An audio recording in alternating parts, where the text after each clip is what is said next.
My CEO seat was stolen and given to my brother. Now I've joined the one uncle they hated most, became CFO, and their company is falling apart. 9 years of loyalty, and they gave my position to a 23-year-old with zero experience.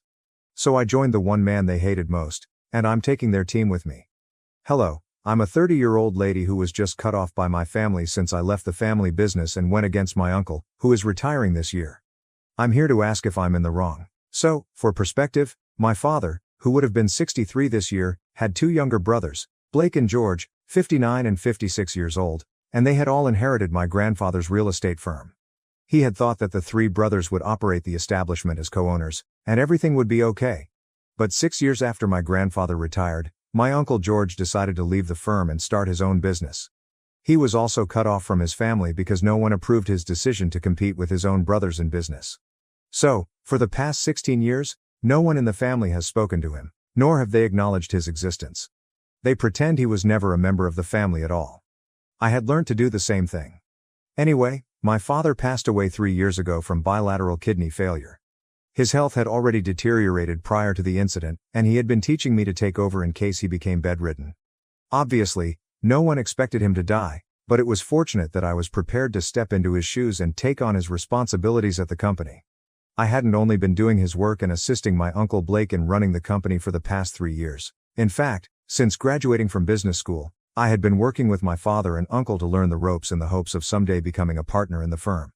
So it had been about 9 years since I had started working here, and I had certainly anticipated becoming a partner in the firm soon, as that was what my father had desired.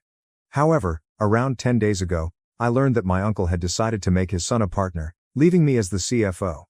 When my father was alive, he was CEO, and my uncle was CFO. Following his death, my uncle assumed the post of CEO, and I was elevated to CFO. So, if someone was supposed to take my uncle's job after he retires in a few years, shouldn't it be me? My cousin Dean had never been in the photo before, so this action caught me completely off guard. He's 23 years old and graduated barely a year ago. He has an economics degree but no practical or hands-on experience, and more importantly, he is far too young to be a partner in the firm.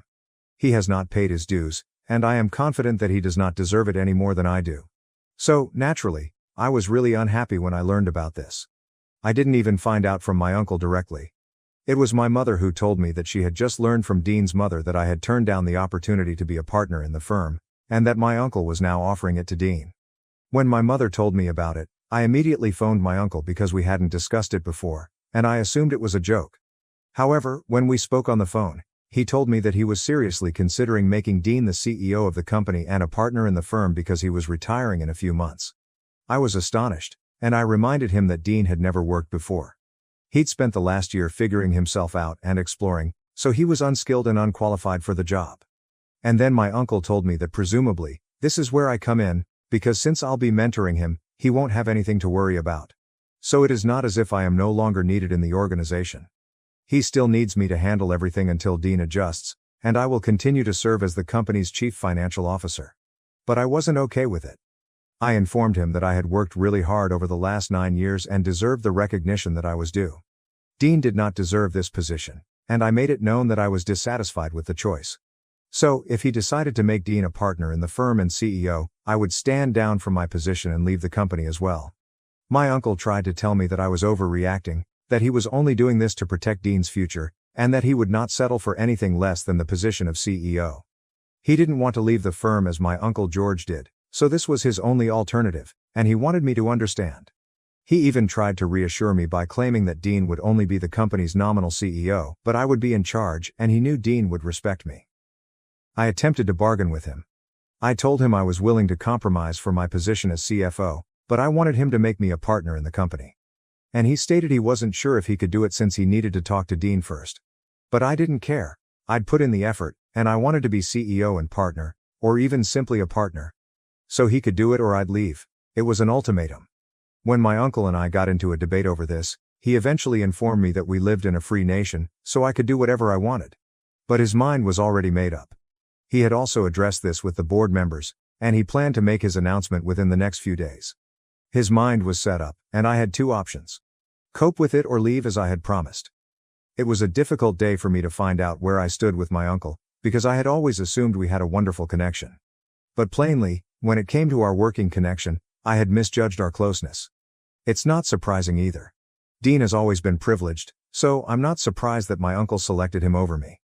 This is his flesh and blood, so I could never compete. Anyway, I was really furious by the outcome, and my mother suggested that I get a lawyer and pursue them legally. But I did not want to do that. Instead, I devised a better strategy that would thoroughly irritate them. I'm sure most of you can guess what I did next, but for those who don't, I sent an email to my Uncle George that day. I briefed him on everything that had occurred and stated that I would be willing to work for him right now if he wanted me to.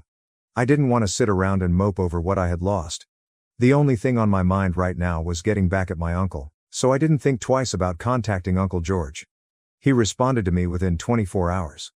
He stated that he was prepared to offer me the position of Chief Financial Officer and that he would be willing to elevate me to Chief Executive Officer in a few years after his retirement. He had agreed to my terms for making me a partner in the firm since I was willing to tell him everything I know about my company to help him succeed. So we actually got to meet in person a few days ago, and it was a lot of fun. I just had to shut him out of my life because my parents and the rest of my family requested it, but aside from that, I've never had a negative connection with Uncle George. In fact, he had always been the fun uncle, and we were very close until I was 15 years old. But then the feud occurred, and he was isolated, and I never spoke to him again, until today. When I was little, I was never informed exactly why Uncle George broke away from the family. Even now, when I met him, he refused to discuss it. But it was his decision, and I needed to respect it. However, he told me that he was amazed that Uncle Blake had pulled off something like this since, when my father was alive, he would never have attempted such a thing. Anyway, he was pleased that it had worked out in his favor, and he expressed his desire to have me on board because he had only heard positive things about me. They had maintained a close eye on us and our business because they were our main competitors. He stated that he was aware of my significant contributions to the company and was excited to have me on his side this time. He also told me that, unlike Uncle Blake, he did not have any children, so I had nothing to worry about there either. We finished everything, and I resigned the same day. Uncle Blake seemed unaffected by my resignation. I texted him formally to inform him that I would not be present for the next 2 weeks, as he had stated unequivocally that the company would function perfectly without me. He assured me he was fine with it and that he already had replacements lined up, so I didn't have to worry about my job. And that was all. I didn't speak with him after that. However, yesterday Uncle George and I finally shared a photo together to honor the fact that I was now joining him. I went out to dinner with the team to meet and talk with a handful of other upper-level executives in his organization before starting work with them. To say that my family is currently crashing and burning would be an understatement. Because ever since I posted yesterday night, I've been inundated with text messages, voicemails, and phone calls. I haven't responded to anyone, but I can sense that people are upset. Uncle Blake is furious and has already labeled me a traitor, threatening that I will pay the consequences of this decision. He can do his absolute worst. I've also been denounced by many other members of the family, which I find weird because, based on the text they sent, they appear to already know that I did all of this because I was passed over for a partner in the firm and was replaced by Dean. But if they did not speak out against the injustice of what was done to me back then, they have no right to condemn me now. My mother is the only person whose opinion matters to me. When I spoke with her this morning, she didn't seem pleased with my decision either. That surprised me because she had only a few days before insisted that I hire a lawyer to pursue my uncle and collect what is rightfully mine. But now she believes I've gone too far. She told me that there is a lot of history with Uncle George that I am unaware of, and she does not believe it is suitable for me to know. That was pretty frustrating because if they weren't going to tell me why Uncle George had been excluded from the family, I don't think I could decide whether or not to trust him. And, as a mature woman, I believe I am capable of handling the truth, and they should not be afraid of me. So far, based on his actions, he has been extremely courteous to me, and I see no reason to cut him off. But, in any case, my mother stated that the family was quite furious with me, and she was also unhappy about it. But if I'd made up my mind, there was little she could do to change it. I tried to speak with her, but she simply hung off and stated she needed to understand what was going on. So now I'm very conflicted about what's going on. Am I the asshole for joining our competitors after my uncle declined to make me a partner in the firm and chose his son instead? Edit. Hello. So several folks were perplexed as to how I got the job at Uncle George's company so quickly, and it was actually pure luck. His CFO was retiring in a few months anyway, and he had been hunting for a replacement. Fortunately, I emailed him at the perfect time, and that is how I got this opportunity. It's as if the stars and planets have aligned for me too. Also, some of you wanted to know how things were with my Uncle George before he was cut off from the family. And, to be honest, they were never that bad. According to what I saw growing up, my father, Uncle Blake, and Uncle George were always quite close. I knew they had a tremendous dispute, which was why Uncle George left the corporation to start his own business. But until now, I'm not sure what this was about. Nobody wants to talk about it, therefore I can't offer you the information because I don't have it. However, my connection with him was always positive, and I believe I noted this in my original post as well. Even now, when I contacted him via email, he responded politely and warmly. I'm not sure why my family has such a negative opinion of him. They've dubbed him a variety of things. They've described him as conniving, narcissistic, egoistic, and so on. However, every time I've engaged with him, I've never felt like he was any of those things. I'm just perplexed about who to believe. I don't want to make the same mistake of trusting someone again after what happened with Uncle Blake. I don't want the same thing to happen to Uncle George, so I have to be extra careful about these things. And, since my mother isn't pleased with me right now, I'm not sure who to turn to for advice. I can't discuss this with my pals since it is too personal and complicated. Update 1. Hello, it's been 3 days since folks discovered that I was going to be working with Uncle George, and after the first outrage, they've simply stopped talking to me. I suppose this is fair enough. Now that I'm identified with Uncle George, they're treating me in the same way they've treated him. I honestly have no idea what occurred between them all those years ago, but I know which side I want to be on, and I can't go back. To be honest, the history of their relationship is irrelevant to me. I can't just quit and go back to working with Uncle Blake right now. I need a job. I need to maintain my current lifestyle, which requires a lot of money. So, whatever it is, I am here now and will make the best of my situation. I told Uncle George about how I was being treated by the family, as if I were a pariah, and he seemed really sad. But he informed me that this is exactly what happened to him, and that I too will get over it with time. Or perhaps I am luckier than him because I am from a younger generation, and they may contact me in the future. But until then, I'll have to tough it out and live with it. I asked him again what had happened to cause all of this, but he refused to discuss it. My mother is still not speaking to me, which hurts the most. But I've been texting her every day and haven't received a response yet. I'm going to be really busy with work over the next several days because I'm new here and have a lot of stuff to catch up on. If she wants to talk to me, she can text me directly. Aside from that, I won't be contacting her anymore. Update 2. Hello, it's been 6 days since I started working with Uncle George, and things are going nicely. The paperwork to make me a partner in the company is still being processed, but I completely trust him. So far, he has treated me with nothing except kindness and respect, and I suppose I must admit that everyone in my family was mistaken about him. He has been quite open with me about everything that is going on. He has informed me that, unlike my former company, they are not a private corporation, thus he will have to have the board of directors to approve everything involving me before I can finalize anything. But he advised me not to worry about it because, as the owner and CEO, it is only a formality at best, and I have nothing to worry about. Since I've already met the majority of the company's employees, and they all appear to like me. Besides, they know about my prior work and know that I am worth it. I'm not too concerned about this scenario and will just focus on working, as Uncle George said.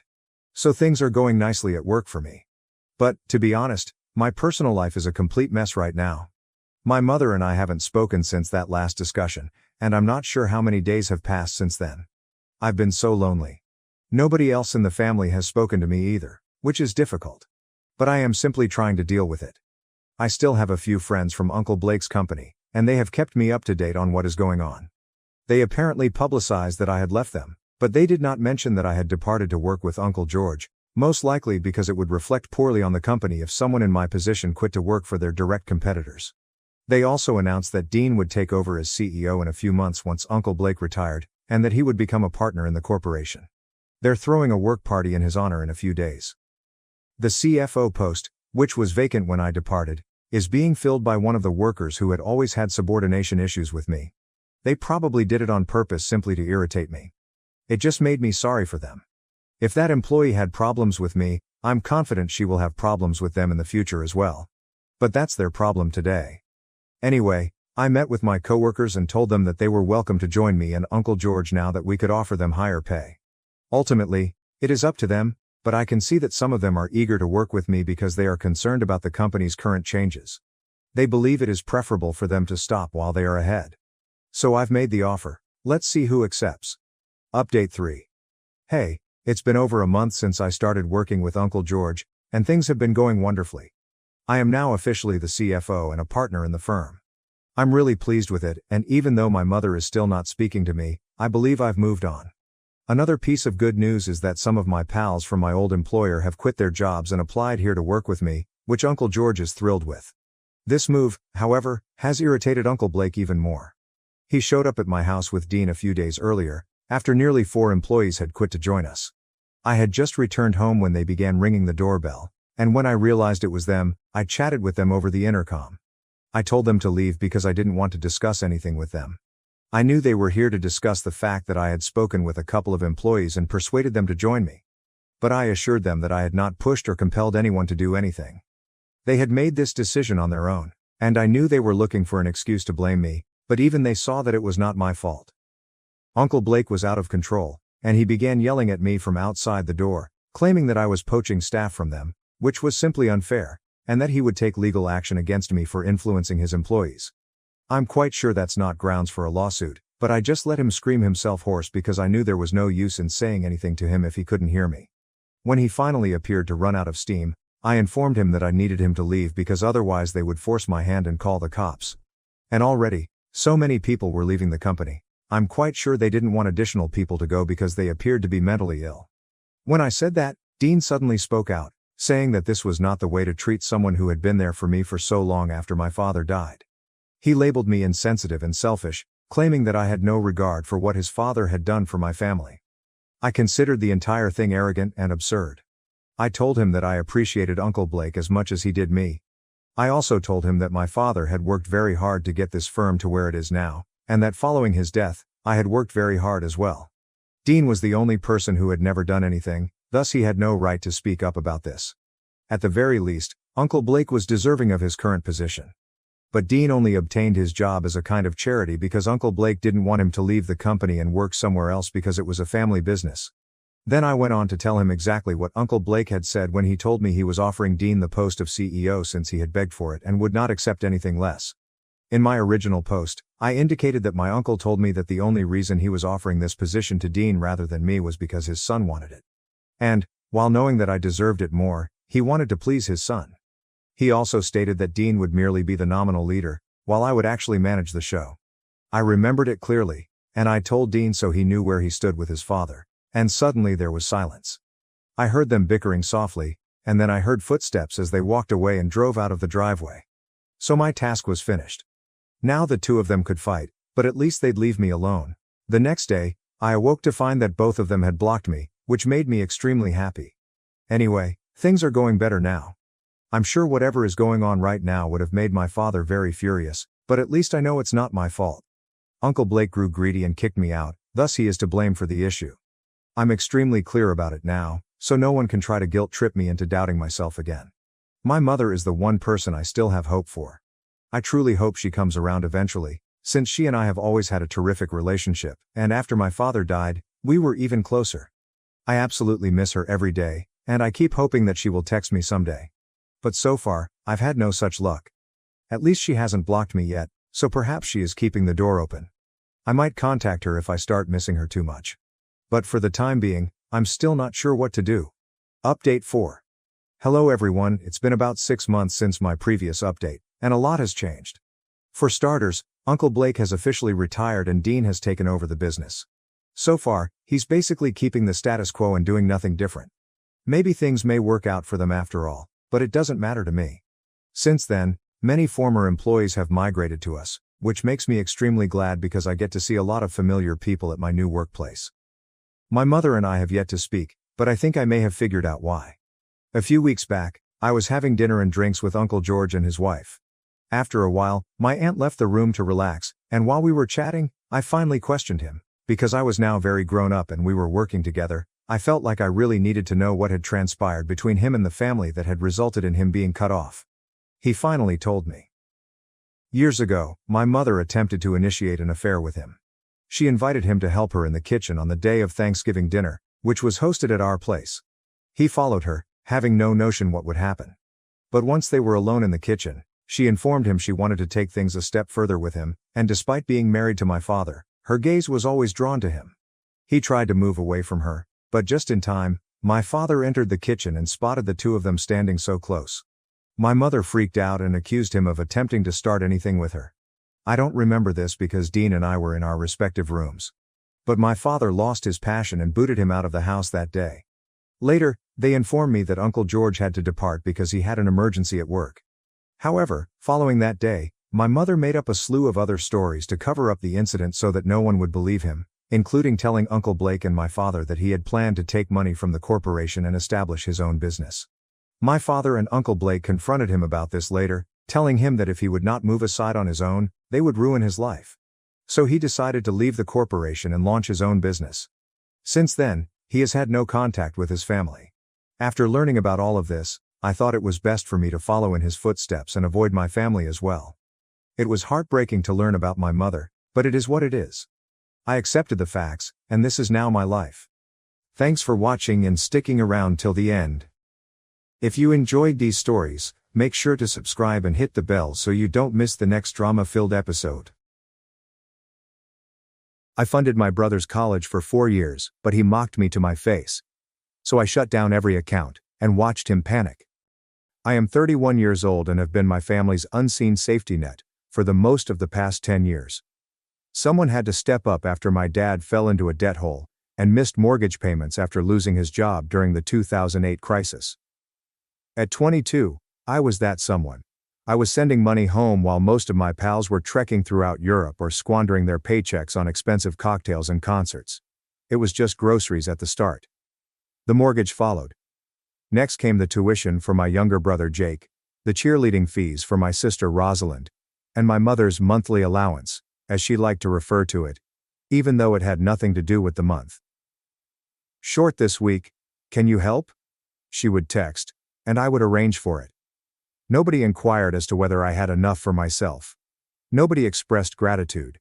Instead, I received insulting comments. My mother detested the fact that I no longer attend church. My dad didn't consider my work in marketing to be a legitimate career. Jake made fun of the size of my place. I didn't drive 4 hours every weekend to visit, so Rosalind dubbed me emotionally unavailable, even though I was paying for the house they wanted me to return home to. But last Friday was the tipping point. It was meant to be an ordinary family phone call.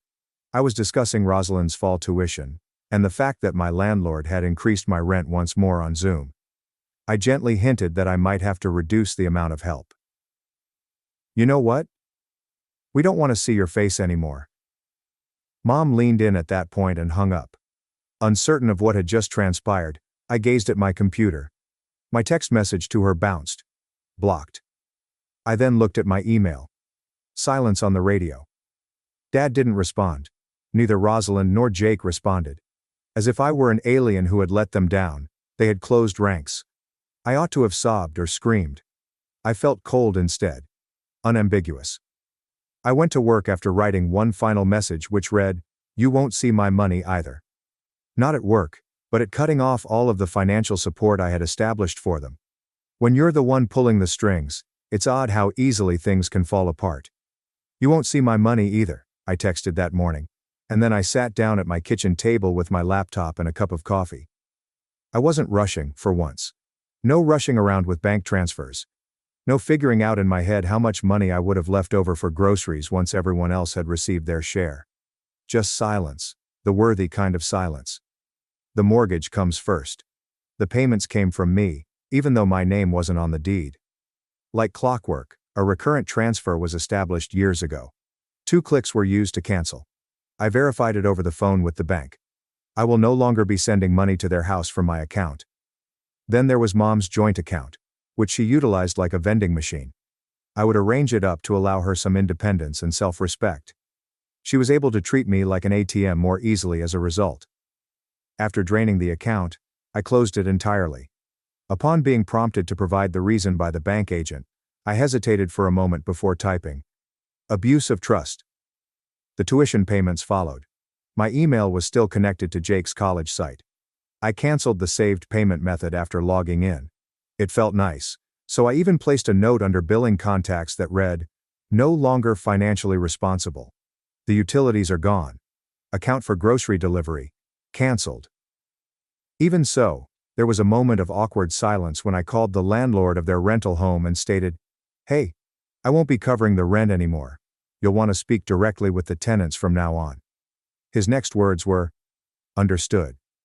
Suddenly, I was at liberty. Not a word. No fireworks. Just a calm, strategic withdrawal. It was odd how simple it was to remove myself from their financial lives. It was like erasing files you didn't realize you were keeping. I wasn't worried about how to do too much for the first time in years. All I was doing was breathing. That stillness didn't last long, but I didn't anticipate a response at first. That night was the beginning. My phone buzzed as I was finishing dinner. Something easy. Something for me.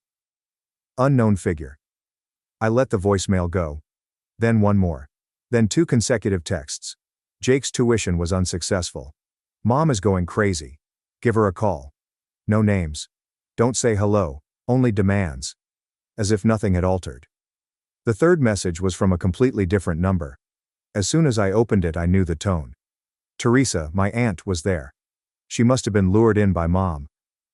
"Whatever's going on, your mom says you're being irrational. Can we talk?" I didn't answer. The calls increased the following morning. A voicemail was left from a blocked number. Rosalind was the one. She spoke in a tremulous, quieter tone than normal. "I'm not mad, I swear. I can't get a hold of anyone. My school emailed saying I have a balance or they'll drop my classes. Can you please just talk to Mom? She's not herself right now." She was in tears. Just tears. No guilt tripping, no shouting. And it broke something inside of me, I'll admit. I didn't call back though. I cared too much for too long. Not because I didn't care. Then, using a friend's number, Mom arrived. First, a text. "Please, this has gone too far. Let's talk, like a family." She called a minute later. I let the voicemail go. And based on what I heard, she wasn't exactly upset. She spoke cautiously, almost beseechingly, but with the same pride. "You've made your point, we get it. But this isn't how families act. We're not perfect. But we've always had each other. I don't know what you want from me. Do you want me to beg?" And no apology, still. She didn't acknowledge what she said to me with a single word. They didn't even acknowledge that they had gone too far. A woman accustomed to having authority realized that the floor had abruptly disappeared. Their son was still alive. Their lifeline was gone. After a few days, you would think it would be simpler to ignore them, but it wasn't. It became more bizarre. The messages changed over time. I was initially terrified, then guilt. Then the history was rewritten. As if I hadn't paid for 4 years of his college tuition like it was a monthly Netflix subscription. Jake launched a wall of text messages about how I'd always made everything about money, and how he never asked for help anyhow. With a dramatic, "I wish things didn't have to be like this," Rosalind responded as though I had abruptly vanished in the middle of the night. And then Mom's voice memo. I gave it a try. That was sufficient. "You think we used you. That's not fair. We relied on you because we thought you wanted to help. You never said no. You always showed up. You were the strong one."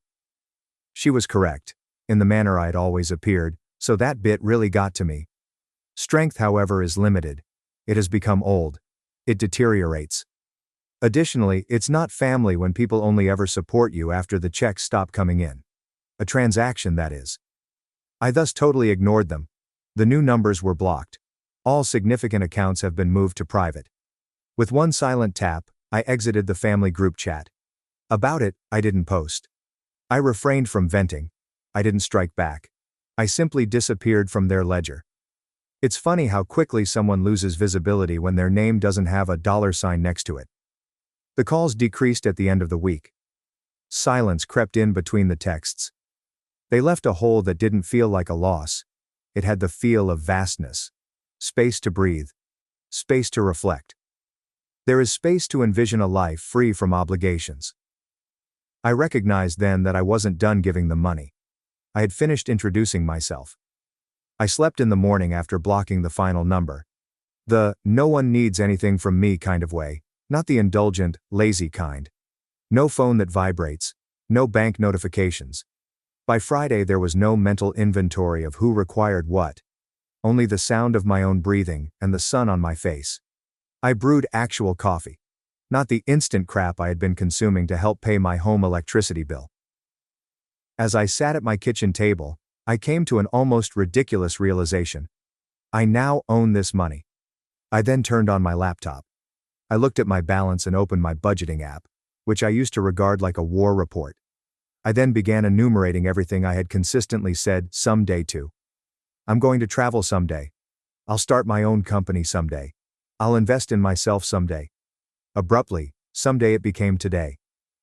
I started by booking a flight to Lisbon, no stops over, a seat by the window. I kept it a secret. I didn't have to. I didn't need anyone's approval to disappoint them. No longer. I then scheduled a meeting with a small business advisor. For years I'd harbored a dream of opening a creative studio that specialized in branding for independent artists. I had aided countless others in creating their futures. Perhaps it was time for me to construct my own. I had accomplished more for my future by noon than I had in the previous 5 years. No phone calls. Don't text. Not guilty. Only freedom. And it had the same flavor as that initial coffee sip. However, I didn't necessarily block the memories just because I blocked the numbers. Like background noise you didn't notice until the silence made it clear, they infiltrated stealthily. Mom used to text me every Sunday at 9 a.m., and I would suddenly remember that while I was strolling down the street. Acerbic. Did the money come through yet? No salutation, no, how are you, just a reminder of my duties. Or, out of habit, I would hesitate when I was at the grocery store, reaching for something as basic as good cheese, because for years, every purchase I made was accompanied by guilt. When Dad saw a new jacket I had purchased on clearance, he once remarked, "It must be nice." Guess the rest of us just have to struggle. Helping was never the goal, it had to do with control. The kind of subtle, silent, sneaky control that creeps into your bones and makes you mistake it for love. It was louder than I had anticipated during that first week of silence, because I had to discover who I was for the first time without their need to define me. To be honest, I had no idea. Not quite yet. However, I was beginning to learn. I went to a museum alone, bought a new sketchbook, started drawing again. Little things, small pieces of me I hadn't touched in years because I was too busy stitching together the pieces of their lives. I occasionally still looked at my phone, half expecting to see another number that might have slipped through the cracks. But they didn't. Eventually they stopped trying. Or maybe they finally understood that I meant it this time. That I was done. There's a strange kind of grief that comes when you stop being who everyone expects you to be. Not because you miss them, but because you start realizing how much of yourself you never really knew. The truth was, I had been a ghost in my own life for nearly a decade. I had moved cities, not because I wanted to explore, but because it made it easier to send money without questions. I worked late nights, not for ambition, but to afford my brother's textbooks. I stayed single, not because I wanted to, but because anytime I tried to build something with someone, I felt like a fraud. How could I invite someone into my life when that life wasn't mine to begin with? I was too busy funding other people's dreams. That week after cutting them off, I started piecing things together. Not just finances but fragments of who I used to be. I dug through an old drawer and found a dusty journal from years ago. Pages full of plans I'd forgotten I ever wrote. One entry read, "I want to open a space where people come to create. I want it to be beautiful, warm, a little messy, and a lot honest." I sat there rereading that line a dozen times. It was written in a coffee shop after a shift I barely survived, back when I still believed I'd have a life of my own someday. That dream of opening a creative studio was still there, just buried under years of maybe laters, and not until Jake graduates, and Mom needs new tires. But now, no more excuses. No more siphoning my energy into a hole that never said thank you. I emailed a realtor about commercial spaces in my area. I signed up for a small business course. I reached out to people I'd lost touch with. Not family, but the friends I pushed aside because they didn't understand what I was dealing with. And I told the truth. I'm finally doing something for me. The response was overwhelming. One friend said, "It's about time." Another replied, "I thought I lost you." They hadn't. I'd just been buried. But now I was starting to unearth something I thought was gone for good. Hope. There were still tough moments. Nights where I stared at the ceiling, wondering if I'd done the right thing. Moments where I missed the idea of family more than the people themselves. But those moments didn't define me anymore. What defined me was the sound of silence, not filled with guilt. The sight of my bank balance slowly rising. The feeling of drawing in that sketchbook, page after page, without apology. I was no longer the backup plan for people who never made space for mine.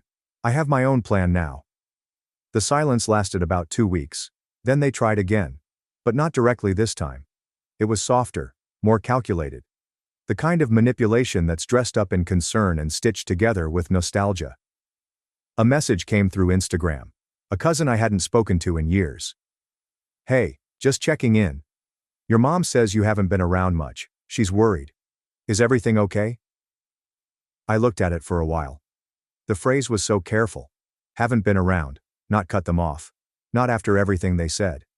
It seemed as if the last decade of sacrifices had been wiped, rebuilt with a story that made them the abandoned ones. I didn't respond. 2 days later my dad emailed me. An actual email, something he never does. It was short. "Whatever issues you have with your mother, we can work it out. You've made your point. Don't let your pride cost you your family." I sat there reading it over and over and felt nothing. No anger, no sadness. Just the boring weight of familiarity. That was the language of our family. Pride, duty, point made. As if I'd thrown a tantrum instead of walking away from years of exploitation. But then came the ultimate crack.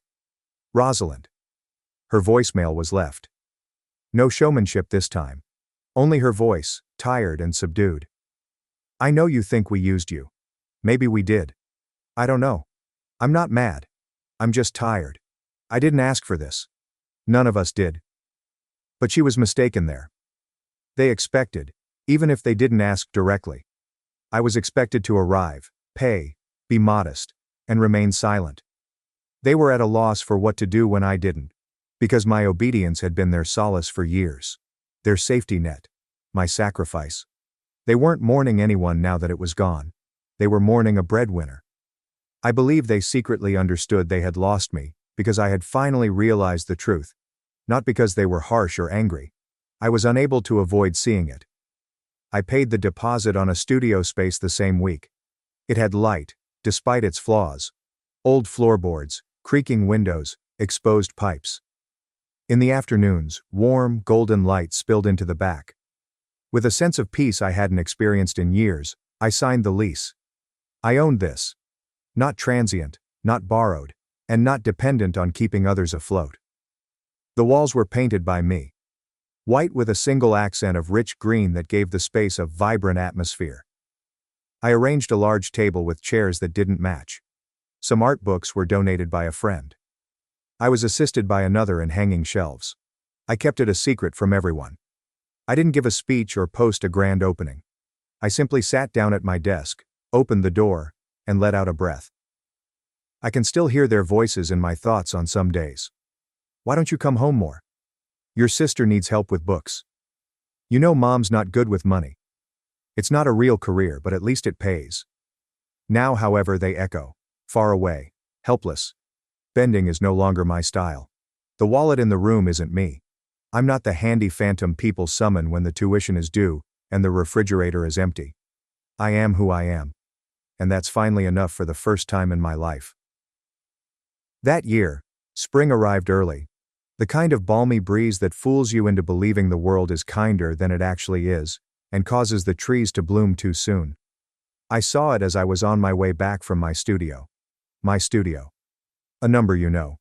I didn't identify it, therefore I hadn't blocked it. For too long my hand lingered over the screen. Curiosity always prevails. I replied. "Hey," Rosalind murmured in a faint, gentle voice. "They want to have dinner. Just talk. No strings. I told them I'd ask you." A long pause ensued. She waited as if she had grown accustomed to being disregarded. Then she said, "I think they miss you." I let the silence linger. Then I asked one important question. "Did they apologize?" She let out a sigh. "They said they want to move on." I nearly grinned. It was there.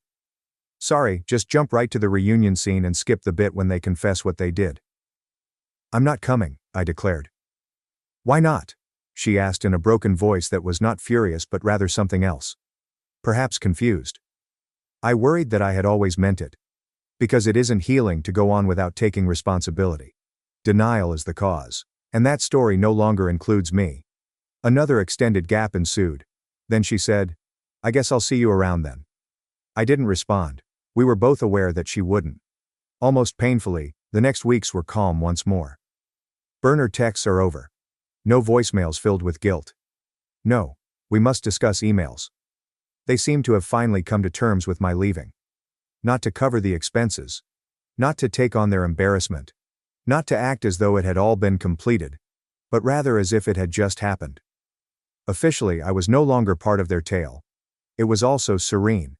Peaceful, but not easy. And in that silence, I was able to accomplish things I had never permitted myself to do before.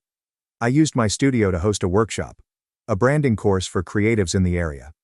There were 5 people present. After their first client won, one of them sent me a thank you card while crying.